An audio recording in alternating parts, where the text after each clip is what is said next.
Menjawab pertanyaan nomor 1, di sini terlihat bahwa terdapat struktur dari nikotin, di mana struktur nikotin ini terdiri dari karbon, hidrogen, dan juga nitrogen. Dengan rumus strukturnya itu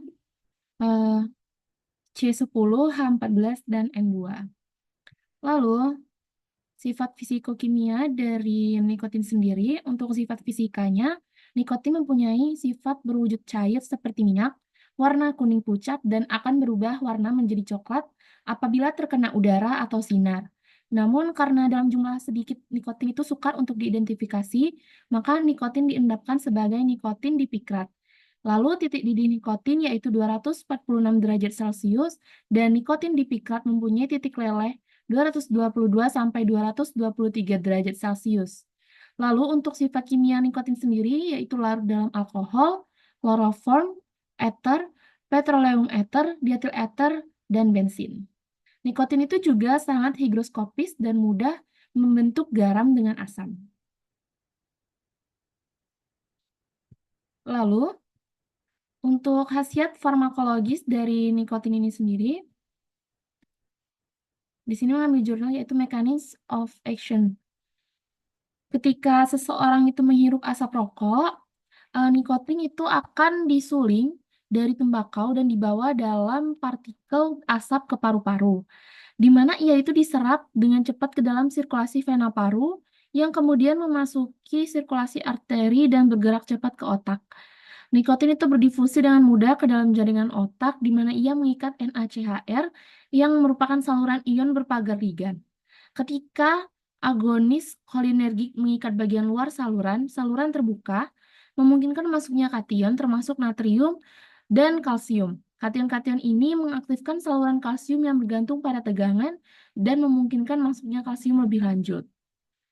Lalu, nikotin itu meningkatkan aktivitas di korteks prefrontal, talamus, dan sistem visual.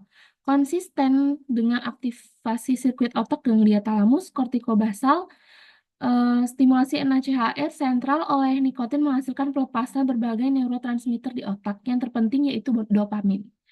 Nikotin ini menyebabkan pelepasan dopamin di area mesolimbik, korpus, striatum, dan korteks frontal.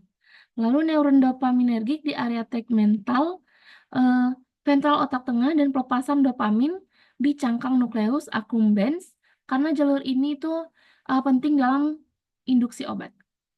Neurotransmitter lain yaitu norepinefrin, asetilkolin, serotonin, GABA, glutamat, dan endorfin itu juga dilepaskan.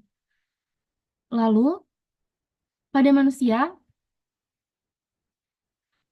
nikotin ini menimbulkan rangsangan dan kesenangan, serta mengurangi stres dan kecemasan. Perokok itu menggunakan nikotin untuk mengatur tingkat gairah dan mengendalikan suasana hati dalam kehidupan sehari-hari. Perokok itu dapat meningkatkan konsentrasi, waktu reaksi, dan kinerja tugas-tugas tertentu. Lalu juga,